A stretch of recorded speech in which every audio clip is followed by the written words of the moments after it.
प्रभु आप लोगों के साथ हो और आपकी आत्मा के साथ। संत लूकस के अनुसार पवित्र सुसमाचार। हे प्रभु तेरी महिमा हो। छठे महीने स्वर्गदूत गैब्रियल ईश्वर की ओर से गलीलिया के नाजरेत नामक नगर में एक कुंवारी के पास भेजा गया, जिसकी मम्मी दाऊद के घराने के यूसुफ नामक पुरुष से हुई थी, और उस कुंवारी का नाम था मरियम। स्वर्गदूत ने उससे कहा, यहां अंदर आकर उसे कहा, प्रणाम प्रभु की कृपा पात्र, प्रभु आपके साथ है। वह इन शब्दों से घबरा गई और मन में सोचती रही कि इस प्रणाम का अभिप्राय क्या है। तब स्वर्गदूत ने उससे कहा, मरियम डरिए नहीं, आपको ईश्वर की कृपा प्राप्त है। देखिए आप गर्भवती होंगी, पुत्र प्रसव करेंगी और उनका नाम ईसा रखेंगे। वे महान होंगे और सर्वोच्च प्रभु के पुत्र कहलाएंगे। प्रभु ईश्वर उन्हें उनके पिता दाऊद का सिंहासन प्रदान करेगा। वे याकूब के घराने पर सदा सर्वदा राज्य करेंगे और उनके राज्य का अंत नहीं होगा। पर मरियम ने स्वर्गदूत से कहा, यह कैसा हो सकता है, मेरा तो पुरुष से संसर्ग नहीं है। स्वर्गदूत ने उत्तर दिया, पवित्र आत्मा आप पर उतरेगा और सर्वोच्च प्रभु की शक्ति की छाया आप पर पड़ेगी। इसलिए जो आपसे उत्पन्न होंगे वे पवित्र होंगे और ईश्वर के पुत्र कहलाएंगे। देखिए बुढ़ापे में आपकी कुटुंबिनी एलिजाबेथ के भी पुत्र होने वाला है। अब उसका जो भांज कहलाती थी, छठा महीना हो रहा है, क्योंकि ईश्वर के लिए कुछ भी असंभव नहीं है। मरियम ने कहा, देखिए मैं प्रभु की दासी हूं, आपका कथन मुझ में पूरा हो जाए। और स्वर्गदूत उसके पास से चला गया। प्रभु का सुसमाचार। हे क्रिस्त तेरी स्तुति हो। क्रिस्त में मेरे प्रिय भाई और बहनों, हम सब कैथोलिक ईसाई मरियम का आदर क्यों करते हैं? अक्सर यह प्रश्न हमसे पूछा जाता है। हम मरियम का आदर इसलिए करते हैं क्योंकि मरियम ईश्वर की पुत्री थी और यीशु क्रिस्त की प्रथम शिष्या थी, सर्वोत्कृष्ट शिष्या थी। और इस तथ्य का सबूत आज के सुसमाचार में हमें मिलता है। आज के सुसमाचार में हम देख सकते हैं मरियम के बुलाहट को, मरियम की बुलाहट कथन को।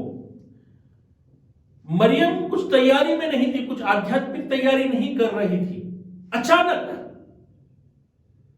गैब्रियल देवदूत उनके सामने प्रकट होते हैं और स्वर्गदूत उन्हें प्रणाम करते हैं और कहते हैं कि आपको ईश्वर की माता बनने की बुलाहट मिली है। मरियम को समझ में नहीं आता।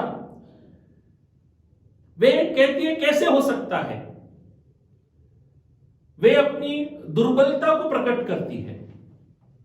इसके बाद स्वर्गदूत उसे एक चिन्ह देता है और वह चिन्ह है कि उसकी कुटुंबिनी एलिजाबेथ गर्भवती हो चुकी है अपनी वृद्धावस्था में। और फिर मरियम अपनी इस बुलाहट को स्वीकार करती है। हमें मालूम है कि उस समय यहूदी समाज में, यहूदी नियम शास्त्र के अनुसार यदि कोई अविवाहित कुंवारी मां बनती है तो उसे पत्थर से मारकर मौत के घाट उतार दिया जाता था। यह सजा थी। लेकिन इन बातों की परवाह न करते हुए अपना सर्वस्व प्रभु को अर्पण करके, ईश्वर को अर्पण करके वे इस बुलाहट को स्वीकार करती है, एक अच्छे शिष्या के रूप में, यीशु क्रिस्त के सर्वोत्कृष्ट शिष्या के रूप में, अनुयायी के रूप में।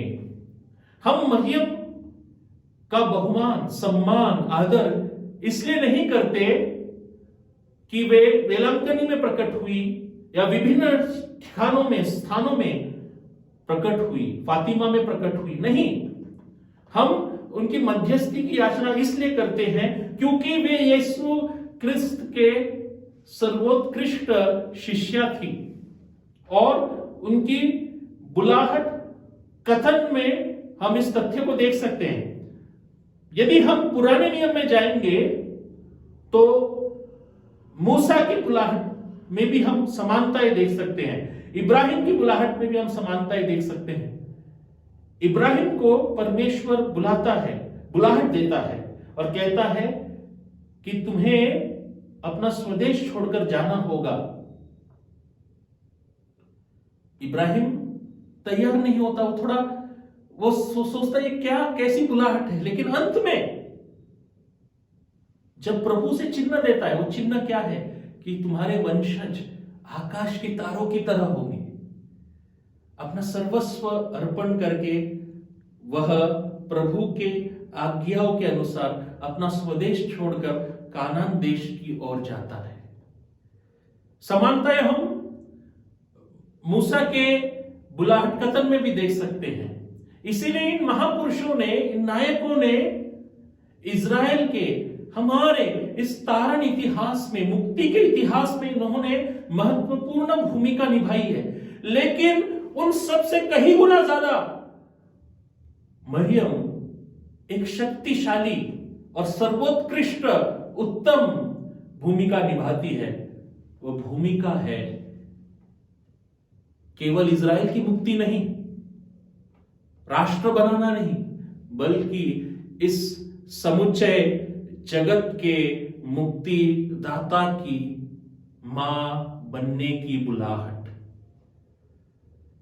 इसीलिए हम मरियम का आदर करते हैं।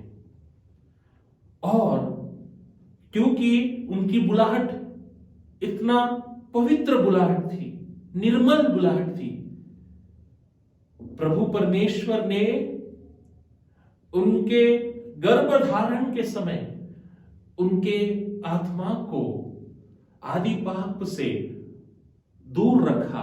परमेश्वर की कृपा उन पर छा गई और इसी तथ्य को हम आज इस महापर्व के रूप में मनाते हैं, माता मरियम का निष्कलंक गर्भधारण। और आज इस महापर्व को मनाते हुए हम प्रार्थना करें कि हम निर्मल बनकर, शुद्ध बनकर मरियम की तरह यीशु के अच्छे शिष्य बन पाए, अच्छे अनुयायी बन पाए, मरियम की तरह अपने मिशन कार्यों को पूरा करें, अपने प्रेरित कार्य को पूरा करें। क्या हम इसके लिए तैयार हैं? इस प्रश्न पर मनन करें। आमीन।